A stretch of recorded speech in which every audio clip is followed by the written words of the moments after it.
Hi hello ನಮಸ್ಕಾರ ಎಲ್ಲ ನನ್ನ ಮುದ್ದು ವೀಕ್ಷಕರಿಗೆ. ಎಲ್ಲರೂ ಹೇಗಿದ್ದೀರಾ? ನಾನು ತುಂಬ ಚೆನ್ನಾಗಿದ್ದೀನಿ. ಶೃಂಗೇರಿ ಪಾರ್ಟ್ 4 ಅಲ್ವಾ? ಪಾರ್ಟ್ 1, ಪಾರ್ಟ್ 2, ಪಾರ್ಟ್ 3 ಯಾರೆಲ್ಲ ನೋಡಿಲ್ವೋ ಆಲ್ರೆಡಿ ನನ್ನ ಚಾನಲಲ್ಲಿ ಇದೆ. ಪ್ಲೀಸ್ ಒಂದ್ಸಲ ನೋಡ್ಕೊಂಡು ಬನ್ನಿ. ಈಗ ನಾನು ಪಾರ್ಟ್ 4ಗೆ ಬರ್ತಾಯಿದ್ದೀನಿ. ಅವತ್ತಿನ ದಿವಸ ನಾವು ಎಲ್ಲ ಮುಗಿಸ್ಕೊಂಡು, ಅಂದರೆ ಹೊರಗಡೆ ನಾವೇನು ನಿಮಗೆ ಹರಿಹರಪುರ ಎಲ್ಲ ತೋರಿಸಿದ್ನಲ್ವ, ಅದೆಲ್ಲ ಮುಗಿಸ್ಕೊಂಡು ವಾಪಸ್ ಬಂದಮೇಲೆ ನವರಾತ್ರಿಯ ಕೊನೆಯ ದಿನ ಆಗಿದ್ದರಿಂದ ಗೊಂಬೆಗಳನ್ನ ಕೂಡಿಸಿದ್ರು. ಆ್ಯಕ್ಚುಲಿ ಇದು ನಾವು ಅವತ್ತು ಹಿಂದಿನ ದಿವಸನೇ ಹೋಗೋಣ ಅಂದ್ಕೊಂಡ್ವಿ, ಬಟ್ ತೆಪ್ಪೋತ್ಸವ ಎಲ್ಲ ಮುಗಿಸೋಷ್ಟೊತ್ತಿಗೆ ತುಂಬ ಲೇಟಾಗಿತ್ತು. ಕ್ಲೋಸ್ ಕೂಡ ಮಾಡಿಬಿಟ್ಟಿದ್ರು ಇದನ್ನು. ಹಾಗಾಗಿ ನೆಕ್ಸ್ಟ್ ಡೇ ನೋಡ್ಕೊಂಬರೋಣ ಅಂತ ಬಂದಿದ್ವಿ. ತುಂಬ ಚೆನ್ನಾಗಿತ್ತು. ಗೊಂಬೆಗಳು ತುಂಬ ವೆರೈಟಿ ಗೊಂಬೆಗಳಿತ್ತು. ಸ್ಪೆಷಲಿ ಇದೇನು ಅಂತ ಅಂದರೆ ಶಂಕರಾಚಾರ್ಯರವರ ಹುಟ್ಟಿನಿಂದ ಅವರು ಶೃಂಗೇರಿಗೆ ಬಂದು ಹೇಗೆ ನೆಲೆಸಿದ್ರು, ಅವರ ತಂದೆ ಯಾರು, ತಾಯಿ ಯಾರು, ಜನನ ಮತ್ತು ಬಾಲ್ಯ, ಇದೆಲ್ಲ ನೀವೇನು ನೋಡ್ತಾ ಇದ್ದೀರಲ್ವ, ಶಂಕರಾಚಾರ್ಯರವರ ಪ್ರತಿಯೊಂದು ಒಂದು ಮೈಲ್ ಸ್ಟೋನ್ ಸ್ಟೆಪ್ಸ್ ಏನಿದೆ ಪ್ರತಿಯೊಂದು ಇಲ್ಲಿ ನಿಮಗೆ ಗೊಂಬೆಗಳ ರೂಪದಲ್ಲಿ ಇಟ್ಟಿದ್ರು. ತುಂಬ ಚೆನ್ನಾಗಿ ಅರ್ಥಗರ್ಭಿತವಾಗಿ ಇತ್ತು ಅಂತಲೇ ಹೇಳ್ಬೋದು. ಅವರು ಹುಟ್ಟಾದಾಗ ಯಾವ ರೀತಿ ತೊಟ್ಲಲ್ಲಿ ಹಾಕಿ ನಾಮಕರಣ ಮಾಡಿದ್ದಾಗಿರ್ಬೋದು, ಅಥವಾ ಅವರ ಜವಳ ಮುಂಜ್ವಿ ಅಂದರೆ ಉಪನಯನ ಅಂದರೆ ಜನಿವಾರ ಹಾಕಿಸುವಂಥ ಕಾರ್ಯಕ್ರಮ ಆಗಿರ್ಬೋದು, ಪ್ರತಿಯೊಂದು ಕೂಡ ತುಂಬ ಚೆನ್ನಾಗಿತ್ತು. ಮಾತ್ರ ಅವರು ಫಸ್ಟ್ ಟೈಮ್ ಅವರ ಗುರುಗಳನ್ನ ಸಂದರ್ಶನ ಮಾಡಿದ್ದು, ಅಂದರೆ ಅವ್ರ ಗುರುವಿನ ಅವ್ರು ನೋಡಿದ್ದು, ಹಾಗೆ ನರ್ಮದಾ ನದಿ ಹತ್ರ ಅವರು ಬಂದು ತಪಸ್ಸು ಮಾಡಿದ ಜಾಗ, ಎಲ್ಲ ರೀತಿಯಲ್ಲಿ ನೀವು ಶಂಕರಾಚಾರ್ಯರವರ ಒಂದು ಪೂರ್ತಿ ಜನ್ಮ ರಹಸ್ಯ ಅಥವಾ ಅವರ ಜನ್ಮದಲ್ಲಿ ಏನೇನೆಲ್ಲ ಆಯಿತು, ಯಾವೆಲ್ಲ ವ್ಯತ್ಯಾಸ ಆಯಿತು, ಹೇಗೆ ಅವರು ಶೃಂಗೇರಿಯಲ್ಲಿ ಬಂದು ನೆಲೆಸಿದ್ರು, ತಾಯಿ ಶಾರದಾಂಬೆ ಹೇಗೆ ಅವರಿಗೆ ಒಲಿದ್ರು, ಅದೆಲ್ಲದನ್ನು ನೀವಿಲ್ಲಿ ನೋಡ್ಬೋದು. ಒನ್ ಟೈಮಲ್ಲಿ ಶೃಂಗೇರಿಯಲ್ಲಿ ಶಾರದಾಂಬೆಯ ದರ್ಶನಕ್ಕೆ ಅವಕಾಶ ಇಲ್ಲದಿರುವಂಥ ಕಾರಣ, ಅಂದರೆ ನಾನು ಕೇಳಿರೋ ಮಟ್ಟಿಗೆ ಅದೆಂಥದೋ ಮಳೆಯಿಂದ ದೇವಸ್ಥಾನ ಪೂರ್ತಿ ಮುಚ್ಚಿ ಹೋದ ಕಾಲದಲ್ಲಿ, ಅಂದರೆ ಶಂಕರಾಚಾರ್ಯರವರು ಇದ್ದಂಥ ಕಾಲದಲ್ಲೇ ಸ್ವತಃ ಶಂಕರಾಚಾರ್ಯರವರೇ ಶಿವಮೊಗ್ಗದ ಹತ್ರ ಕೂಡ್ಲಿ ಅನ್ನುವಂಥ ಜಾಗದಲ್ಲಿ ಇನ್ನೊಂದು ತಾಯಿ ಶಾರದಾಂಬೆಯ ದೇವಸ್ಥಾನವನ್ನು ನಿರ್ಮಿಸ್ಬಿಟ್ಟು ಅಲ್ಲಿ ತಾಯಿ ಶಾರದಾಂಬೆಯನ್ನು ಪ್ರತಿಷ್ಠಾಪನೆ ಮಾಡಿದಾರಂತೆ. ಆ ಕಥೆ ಕೂಡ ಒಂದಿದೆ. ಹೇಗೆ ಅವರು ಅವರ ಆಸ್ಥಾನದಲ್ಲಿ, ಅಂದರೆ ಅವ್ರ ಕಾಲದಲ್ಲಿ ಇದ್ದಂಥ ಜನಗಳಿಗೆ ಹೇಗೆಲ್ಲ ಅವರು ಗೃಹೋಪದೇಶ ಮಾಡ್ತಾ ಬಂದರು, ಹೇಗೆ ಜನಗಳನ್ನು ಬದಲಾಯಿಸ್ತಾ ಬಂದರು, ಹೇಗೆ ಜನಗಳನ್ನು ಈ ಧ್ಯಾನದಡಿ ಕರ್ಕೊಂಡು ಹೋದರು, ಪ್ರತಿಯೊಂದು ಇದೆ. ನೋಡಲಿಕ್ಕೆ 2 ಕಣ್ಣು ಸಾಲದು ಅಂತಲೇ ಹೇಳ್ಬೋದು. ಸುತ್ತಲೂ ಏನಿತ್ತು ಶರಣ್ಣವರಾತ್ರಿ ಅಂತ, ಅದು ಪೂರ್ತಿ ಶಂಕರಾಚಾರ್ಯರವ್ರದ್ದೇ ಇತ್ತು. ಮಧ್ಯ ಬಂದುಬಿಟ್ಟು ನಿಮಗೆ ಈ ರೀತಿ ಗೊಂಬೆಗಳನ್ನ ಕೂಡಿಸಿದ್ರು. ತುಂಬ ವೆರೈಟೀಸ್ ಗೊಂಬೆಗಳು. ಯೂಶಲಿ ಎಲ್ಲರ ಮನೆಗಳಲ್ಲಿ ಹೇಗೆಲ್ಲ ಕೂಡಿಸಿರ್ತಾರೋ ಅದೇ ರೀತಿ ಸ್ಟೆಪ್ ಬೈ ಸ್ಟೆಪ್ ಹಾಕಿಬಿಟ್ಟು ಆ ಕತೆಗಳಿಗೆ ಸಂಬಂಧಿಸಿದಂತೆ ಗೊಂಬೆಗಳನ್ನ ಕೂಡಿಸ್ತಾ ಬಂದಿದ್ರು. ಈ ಮದುವೆಗೆ ಸಂಬಂಧಪಟ್ಟಿದ್ದು, ಅಥವಾ ಈ ನವದುರ್ಗೆಯರು ಅಂತಂದರೆ ಇಲ್ಲಿ ಮಾತ್ರ ನೋಡ್ತಾ ಇದ್ದೀರಲ್ಲ, ಆ ದುರ್ಗೆಯರು ಅಂದರೆ ಆ ಲಕ್ಷ್ಮೀ ವಿಗ್ರಹ ಥರ ಏನಿದೆ, ತುಂಬ ಲಕ್ಷಣವಾಗಿತ್ತು ಅಂತಲೇ ಹೇಳ್ಬೋದು. ಅಷ್ಟು ಚೆನ್ನಾಗಿತ್ತು ಮಾತ್ರ ನೋಡಲಿಕ್ಕೆ. ವೆರೈಟೀಸ್ ಆಫ್ ಗೊಂಬೆಗಳು ನೀವೇನೆಲ್ಲ ನೋಡ್ಬೋದು ಅಂದರೆ ಇಲ್ಲಿ ಕ್ಲೀನಾಗಿ ನೋಡ್ಬೋದು. ಇನ್ನು ಸುತ್ತ ಬಂದುಬಿಟ್ಟು ನಿಮಗೆ ಶಂಕರಾಚಾರ್ಯರವ್ರದ್ದು ಹುಟ್ಟು ಮತ್ತು ಅವರು ಹೇಗೆ ಬಂದರು ಅದರ ಬಗ್ಗೆ ಮಾತ್ರ ಇತ್ತು. ಇಲ್ಲಿ ಏನು ಅವತ್ತೇ ಲಾಸ್ಟ್ ದಿನ, ಅಂದರೆ ಶರಣ್ಣವರಾತ್ರಿಯ ಕೊನೆಯ ದಿನ ಆಗಿತ್ತು. ಇವತ್ತು ನಾವು ಹೋದಿದ್ದ ದಿನ ಏನಿತ್ತು, ಅಲ್ಲಿ ಹೋಗಿದ್ದ ದಿನ ಏನಿತ್ತು ಅದು ಮಾತ್ರ ತೋರಿಸಿದಂಥ ದಿನ. ಅದಾದಮೇಲೆ ಕ್ಲೋಸ್ ಮಾಡಿದ್ರಂತೆ, ಎಲ್ಲ ರಿಮೂವ್ ಕೂಡ ಮಾಡಿದ್ದಾರೆ. ನನಗೆ ಇನ್ನೊಂದು ಖುಷಿ ತಂದಿತ್ತು ಏನಂದರೆ, ಇಲ್ಲಿ ನೋಡಿ ಎಷ್ಟು ಪುಟ್ಟು ಶಂಕರಾಚಾರ್ಯರ ವಿಗ್ರಹಗಳಿತ್ತು ಅಂದರೆ ನೋಡ್ಲಿಕ್ಕೆ ತುಂಬ ಖುಷಿ ಆಗ್ತಾಯಿತ್ತು. ನೀವು ಆಗಲೇ ನೋಡಿದ್ದು ಅದೇ ಕಪ್ಪೆ ಶಂಕರ, ನಾನು ಆಲ್ರೆಡಿ ನಿಮಗೆ ತೋರಿಸಿದ್ದೀನಿ. ನದಿ ಹತ್ರ ಹೇಗೆ ಹಾವಿನ ಹೆಡೆ ಕೆಳಗಡೆ ಕಪ್ಪೆ ಇದೆ, ಹಾವಿನ ಹೆಡೆಯಿಂದ ಹಾವು ಹೇಗೆ ಕಪ್ಪೆಗೆ ರಕ್ಷಣೆ ಕೊಟ್ಟಿದೆ ಅಂತ ತೋರಿಸಿದ್ದೆ ಅಲ್ವಾ. ಅದು ಕೂಡ ನೀವು ಇಲ್ಲಿ ವಿಗ್ರಹ ಮುಖಾಂತರ, ಅಂದರೆ ಒಂದು ಆರ್ಟಿಕಲ್ಸ್ ಮುಖಾಂತರ ನೋಡ್ತಾ ಇರ್ಬೋದು. ಇದನ್ನು ಮಾಡಿರೋರಿಗೆ ತುಂಬಾ ಥ್ಯಾಂಕ್ ಯು ಮತ್ತು ತುಂಬ ಹ್ಯಾಟ್ಸ್ ಆಫ್ ಅಂತಲೇ ಹೇಳ್ಬೋದು. ಇಂಥ ದೇವ್ರಿಲ್ಲ ಅಂತಲೇ ಇಲ್ಲ. ನೋಡಿ ಇಲ್ಲಿ ಪುರಿ ಜಗನ್ನಾಥ ಕೂಡ ಇದೆ. ಅಂದರೆ ಪುರಿ ಜಗನ್ನಾಥಕ್ಕೂ ಕೂಡ ಶಂಕರಾಚಾರ್ಯರವರು ಹೋಗಿದ್ದಾರೆ, ಅಲ್ಲಿ ಅವರು ತಪಸ್ಸು ಮಾಡಿದ್ದಾರೆ, ಅಲ್ಲಿ ಅವರು ದೇವರ ಪ್ರಾರ್ಥನೆಯನ್ನು ಮಾಡಿದ್ದಾರೆ ಅಂತಲೇ ತೋರಿಸ್ತಾ ಇದ್ದಾರೆ. ತುಂಬ ಖುಷಿ ಅನಿಸುತ್ತೆ. ಎಷ್ಟೋ ವಿಷಯಗಳು ನಮಗೆ ಗೊತ್ತಿಲ್ಲದಿರುವಂಥ ಎಲ್ಲ ವಿಷಯಗಳು ಕೂಡ ಗೊತ್ತಾಗುತ್ತೆ ಇಲ್ಲಿ. ದಕ್ಷಿಣ, ಪೂರ್ವ, ಪಶ್ಚಿಮ ಎಲ್ಲ ದಿಕ್ಕುಗಳಲ್ಲೂ ಶಂಕರಾಚಾರ್ಯರವರ ಪ್ರತಿಯೊಂದು ಹೆಜ್ಜೆಗಳನ್ನು ಇಲ್ಲಿ ತೋರಿಸ್ತಾ ಬಂದಿದ್ದಾರೆ. ನಾವೀಗ ನೋಡ್ತಾ ಇರೋದು ಲಾಸ್ಟ್ ಶೃಂಗೇರಿ ವಿದ್ಯಾಶಂಕರ ದೇವಸ್ಥಾನ, ತಾಯಿ ಶಾರದಾಂಬೆಯ ದೇವಸ್ಥಾನ, ಸುತ್ತಲೂ ಇರುವಂಥ ದೇವಸ್ಥಾನ, ಮೇನ್ ಗರ್ಭಗುಡಿ ನಾನೇನು ತೋರಿಸಿದ್ದೆ ಅದು. ಹಾಗೆ ಇದು ತೇರಿಗೆ ಕರೆಂಟ್ ಕನೆಕ್ಷನ್ ಕೊಟ್ಟಿದ್ದರು. ಸೊ ಹಿಂದೆ ಮುಂದೆ ಹೋಗ್ತಾ ಇತ್ತು. ಮತ್ತು ಇದು ಹೊಸದಾಗಿ ಆಗಿರುವಂಥದ್ದು ಶಂಕರ ಪರ್ವತ ಅಂತ. ನೀವು ಲಾಸ್ಟಲ್ಲಿ ಏನು ನೋಡ್ತಾ ಇದ್ದೀರಲ್ಲ ಅದು. ಅನ್ಫಾರ್ಚುನೇಟ್ಲಿ ನಾವು ಹೋಗಿದ್ದ ದಿನ ಅದು ಕ್ಲೋಸ್ ಆಗಿತ್ತು. ಹಾಗಾಗಿ ನಮಗೆ ಹೋಗಲಿಕ್ಕೆ ಆಗಲಿಲ್ಲ. ಇಲ್ಲ ಅಂದಿದ್ರೆ ಖಂಡಿತ ನಾವು ಅದನ್ನು ಕವರ್ ಮಾಡೋಳಿದ್ದೆ. ಅವತ್ತು ಹುಣ್ಣಿಮೆ ಕೊನೆಯ ದಿನ ಅಂದ್ಬಿಟ್ಟು ಅವ್ರು ಹಿಂದಿನ ದಿವಸ ಓಪನ್ ಮಾಡಿ ಬುಧವಾರ ಕ್ಲೋಸ್ ಮಾಡಿಬಿಟ್ಟಿದ್ರಂತೆ. ಹಾಗಾಗಿ ನಮಗೆ ಗೊತ್ತಾಗಲಿಲ್ಲ. ಯೂಶ್ವಲಿ ಪ್ರತಿ ಮಂಗಳವಾರ ಅಲ್ಲಿ ಕ್ಲೋಸ್ ಇರುತ್ತೆ, ಅಂದರೆ ಅವತ್ತಿನ ದಿವಸ ರಜಾ ಇರುತ್ತೆ. ಬಟ್ ನಾವು ಹೋದಾಗ ಹುಣ್ಣಿಮೆ ಅಂದ್ಬಿಟ್ಟು ಮಂಗಳವಾರ ಓಪನ್ ಮಾಡಿ ಬುಧವಾರ ಕ್ಲೋಸ್ ಮಾಡಿಬಿಟ್ಟಿದ್ದಾರೆ. ಸೊ ಗೊತ್ತಾಗಲಿಲ್ಲ. ಇನ್ನು ಇದು ಬಂದುಬಿಟ್ಟು ನಿಮಗೆ ಅಕ್ಷರಾಭ್ಯಾಸ ಏನು ನಡೆಯುತ್ತಲ್ವ ಆ ಜಾಗ, ಅಂದರೆ ಅಮ್ಮನವರ ಸನ್ನಿಧಿಯ ಮುಂಭಾಗದಲ್ಲೇ ಇರುವಂತಹ ಅಕ್ಷರಾಭ್ಯಾಸ ಮಂಟಪ. ಸೊ ಆ ಜಾಗದ ಮುಂದೆ ನೀವು 2 ಆನೆಗಳಿದ್ದಾವೆ.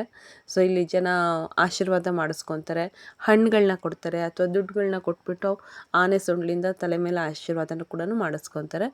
ಇದು ಒಂದು ಅಕ್ಷರಾಭ್ಯಾಸ ನಡೆಯುವಂಥ ಜಾಗ. ಎಲ್ಲ ಥರದ ಜನಗಳಿಗೂ ಇಲ್ಲಿ ಅವಕಾಶ ಇರುತ್ತೆ. ಎಲ್ಲರಿಗೂ ಸಾರ್ವಜನಿಕವಾಗಿ ಇಲ್ಲಿ ಅಕ್ಷರಾಭ್ಯಾಸವನ್ನು ಮಾಡಿಸ್ತಾರೆ. ಇಷ್ಟು ಅಮೌಂಟ್ ಅಂತ ಕಟ್ಟಿಸ್ಕೊಂಡು ಹಣ್ಣು ಕಾಯಿ ಸ್ಲೀಟು ಮತ್ತು ಬಳಪ ಅದೇನಿದೆ ಅದೆಲ್ಲ ಕೊಡಿಸ್ಬಿಟ್ಟು, ಮತ್ತು ಅಕ್ಕಿ ಫಸ್ಟ್ ಅಕ್ಕಿಯಲ್ಲಿ ಬರ್ಸೋದಲ್ವ ಅದನ್ನೆಲ್ಲ ಬರ್ಸಿ ಕೂಡಿಸಿರ್ತಾರೆ. ಸೊ ಇಷ್ಟು ಕೌಂಟ್ ಅಂತ ಆದಮೇಲೆ ಅವರು ಮಂತ್ರ ಹೇಳಲಿಕ್ಕೆ ಶುರು ಮಾಡ್ತಾರೆ. ಇಲ್ಲಿ ಕೂಡ ಶಂಕರಾಚಾರ್ಯರವ್ರದ್ದು ಮತ್ತು ಶಾರದಾಂಬೆಯವರ 2 ವಿಗ್ರಹಗಳಿದೆ. ಮುದ್ದಾಗಿ ಗುಂಡಾಗಿರುವಂಥ ಎಲ್ಲ ಪುಟ್ ಮಕ್ಕಳಿರ್ತವೆ. ಎಲ್ಲರ ಕೈಯಲ್ಲೂ ಆ ತಟ್ಟೆ ಅಕ್ಕಿ ಎಲ್ಲ ಇಟ್ಬಿಟ್ಟು ಅಪ್ಪ ಅಮ್ಮನ ತೊಡೆ ಮೇಲೆ ಕೂಡಿಸ್ಬಿಟ್ಟು ಅದನ್ನ ಬರೆಸ್ತಾ ಇರ್ತಾರೆ. ಅವರಲ್ಲಿ ಮಂತ್ರ ಹೇಳ್ಕೊಡ್ತಾ ಇರ್ತಾರೆ. ಆ ಮಂತ್ರಗಳನ್ನ ಹೇಳ್ಕೊತ ಇಲ್ಲಿ ತಂದೆ ತಾಯಿ ಆದವರು ಅದೆಷ್ಟೋ ಕನಸುಗಳನ್ನು ಕಟ್ಬಿಟ್ಟು ತಮ್ಮ ಮಕ್ಕಳಿಗೋಸ್ಕರ ಅಂತ ಅಕ್ಷರಾಭ್ಯಾಸವನ್ನು ಮಾಡಿಸ್ತಾ ಇರ್ತಾರೆ. ಸೊ ಅದನ್ನೆಲ್ಲ ಮುಗಿಸ್ಕೊಂಡು ನಾವು ಊಟ ಮಾಡಿಕೊಂಡು ಅಲ್ಲಿಂದ ವೆಕೇಟ್ ಮಾಡಿಕೊಂಡು ರೂಮ್ನ ಸೀದಾ ನಾವು ಹೊರಟಿದ್ದಲ್ಲಿಗೆ ನೆಕ್ಸ್ಟ್ ಡೆಸ್ಟಿನೇಷನ್, ಅದೇ ನಮ್ಮ ಪ್ರೀತಿಯ ನಾವೆಲ್ಲರೂ ದಿನನಿತ್ಯ ಪೂಜಿಸುವಂತಹ ತಾಯಿ ಅನ್ನಪೂರ್ಣೇಶ್ವರಿ. ಹೌದು, ಶೃಂಗೇರಿ ತನಕ ಹೋದ್ಮೇಲೆ ಹೊರನಾಡಿಗೆ ಹೋಗದೆ ಇರೋಕ್ಕಾಗತ್ತಾ? ಕೇವಲ 1.5 ಗಂಟೆ ಜರ್ನಿ, ಅಬ್ಬಬ್ಬಾ ಅಂತಂದರೆ 1-2 ಗಂಟೆ ಜರ್ನಿ ಅಂತಲೇ ಅಂದ್ಕೊಳ್ಳಿ ಅಲ್ಲಿಂದ ಅಲ್ಲಿಗೆ. ಸೊ ಅಲ್ಲಿಂದ ತುಂಬ ಹತ್ತಿರ ಆಗೋದೇ ನಮಗೆ ಹೊರನಾಡು ಒಂದು ಅದ್ಭುತವಾದಂಥ ಸ್ಥಳನೇ. ಅದು ಕೂಡ ಪೂರ್ತಿ ಹಚ್ಚ ಹಸಿರಿನ ನಡುವೆ ಇರುವಂತಹ ದೇವಸ್ಥಾನ. ಸುಮಾರು ಸಂಜೆ ನಾವು 5-5:30 ಅಷ್ಟೊತ್ತಿಗೆ ಹೊರನಾಡು ರೀಚ್ ಆದ್ವಿ. ಹೊರನಾಡು ರೀಚ್ ಆದಮೇಲೆ ನಾವು ಅಲ್ಲೇನು ರೂಮ್ ಮಾಡ್ಕೊಂಡಿರಲಿಲ್ಲ, ಬಟ್ ಅಲ್ಲೇ ಹೋದ್ಮೇಲೆ ರೂಮ್ ಮಾಡ್ಕೊಳ್ಳೋಣ ಅಂತ ಪ್ಲ್ಯಾನಲ್ಲಿದ್ವಿ. ಅಲ್ಲಿ ದೂರ ಏನು ಕಾಣ್ತಾ ಇದೆ ಅಲ್ಲಿಂದ ಇಲ್ಲಿ ತನಕ ಪೂರ್ತಿ ಲಾಡ್ಜ್ಗಳೇ, ಅಂದರೆ ನಿಮಗೆ ಯಾತ್ರಾ ನಿವಾಸ ಅಂತಲೇ ಕರೀತಾರೆ. ಸೊ ನಾವಿಲ್ಲಿ ಏನು ಗ್ರೀನ್ ಬಿಲ್ಡಿಂಗ್ ಕಾಣ್ತಾ ಇದೆ ಅಲ್ವಾ, ಅಲ್ಲಿ ತೊಗೊಂಡಿದ್ವಿ ರೂಮ್ನ.